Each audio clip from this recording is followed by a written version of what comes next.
This is Gifter Phoenix, and I'm back over here at the Studio 6. Again, it's about 5 minutes away from Z-Tong's house. The reason why I say this is so that everybody gets the point that if anything were to happen to me, that's whose door they need to start knocking on first. Anyway, so after I wanted to keep a moment in time, just stop time there for a little while. Like I said, I went into a depression for about a good 6 months. That's when I started really using and everything like that. And at first I was fine, other than the fact that I was in a very deep depression. I started doing a lot of artwork at that time. And I threw myself into my artwork. Like, I would not stop. I also got a little pug named Omar. I miss Omar very much. I like to say with Omar, first night that we were together, we both happily peed the bed together. It was our last time because I had to take myself off the meds. I wasn't gonna pee the bed every single night. One time I had an episode so bad that I thought that there was killers outside my bathroom door. Took me over an hour to realize that it was my pug's, Omar's, toenails on the floor, and it wasn't a killer's. Still took me another 2 hours to finally come out of the bathroom. The bathroom was my safe spot. I miss my dog a lot.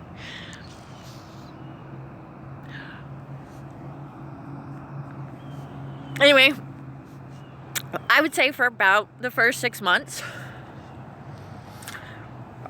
doomsday could have happened outside, for all I cared. I didn't notice. I started doing artwork. I started doing a lot of pictures. I did a lot of artwork. That's all I did, was just artwork. And that's when I started really smoking, ice cream. And if there was stalking going on, I really didn't pay attention. Trust me. And in fact, I didn't want to see the world. So what I did, I wear contacts or glasses. My eyesight is really bad. Like, literally, you have to be in front of me in order for you not to look like a blob to me. I didn't get my contacts. I didn't get my glasses. I didn't want to see the world. I didn't want to be a part of the world. Nothing to do with the damn world. So, I slowly get better. I do. I slowly, I put every emotion I have into my artwork, and I eventually start to become friends with my I guess next door neighbor, or the person in the next hotel room for me. Her name was Diana, and as I'm coming out, I also start doing a lot of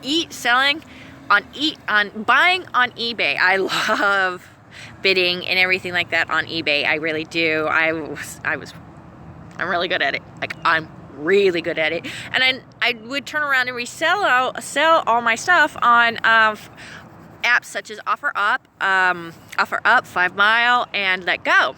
5 Mile is by far my favorite app to work with.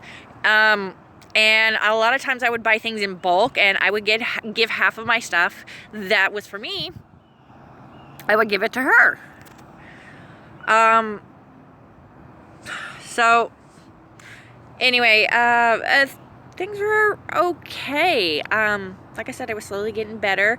I finally had gotten in my yoga swing, and I was starting to work with that. And was just pouring every emotion that I had into my artwork or into my sessions. They even called it the Fire Phoenix experience. That's how intense it was. I poured everything into it.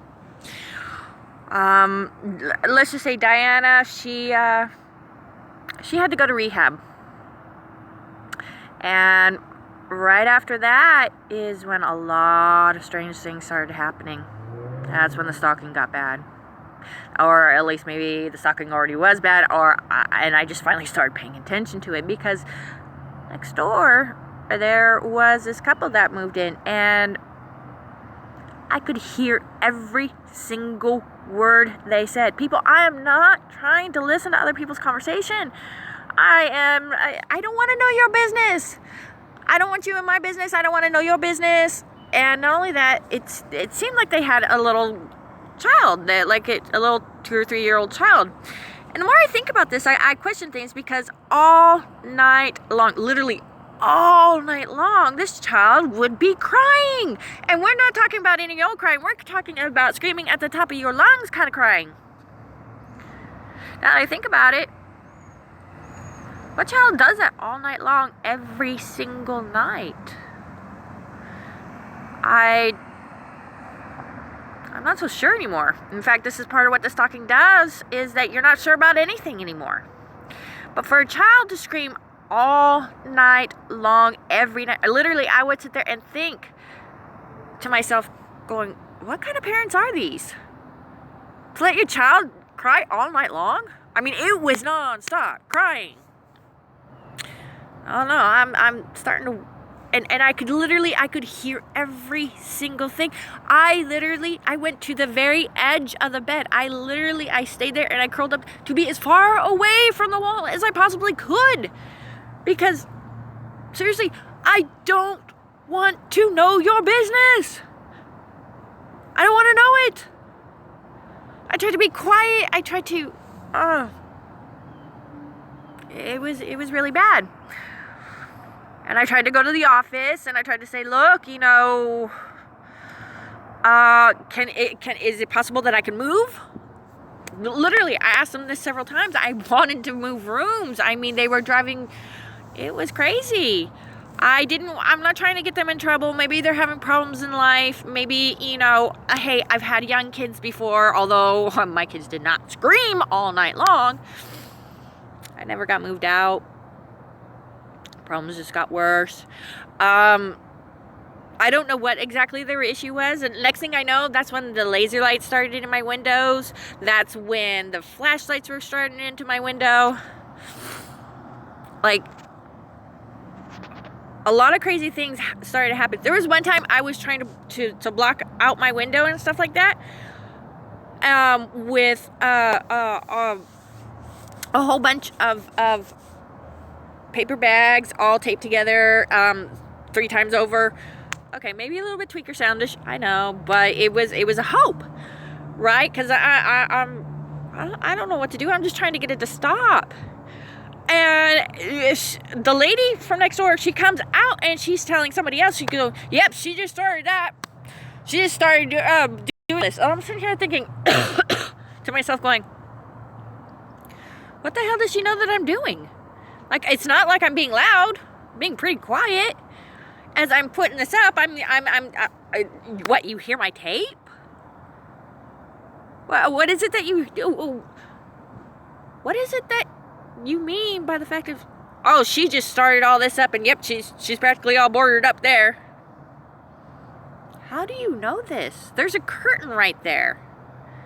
Plus there's 2 blankets that I had tacked up. And then I'm putting up sorry.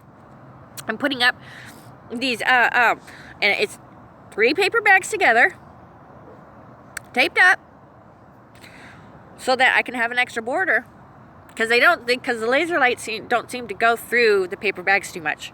How would this woman, and who is she talking to? You see, a lot of people also want to sit there and say, why didn't you go out there and confront them? Okay, there are like 3, 4 of these people, and they all know each other. I don't know them. They're stalking me. They're even talking about me.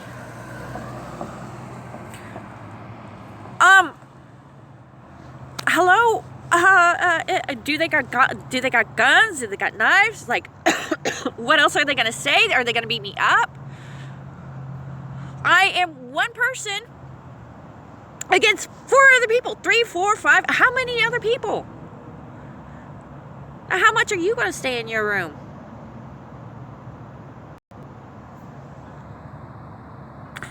And to sit there and say that the Studio 6 didn't know about this? Hello. Sorry. I need to bring like water or something when I talk. There's video. And then they even post signs that says all the video feeds have audio. Yes, they know what the hell's going on. I don't know what to tell you. It's gonna be some stories, a lot of stories like that and more. And it's gonna be the hard part. I'm gonna have to start pulling out the videos. And I need to start talking about a hobbyist named Sick Bastard. Now, these videos they're not easy for me to watch, and they're not gonna be easy for you to watch. It's gonna be tough. Maybe not as tough on you, but it's gonna be pretty hard on me. This is Gifter Phoenix. Meowsers and bye for today.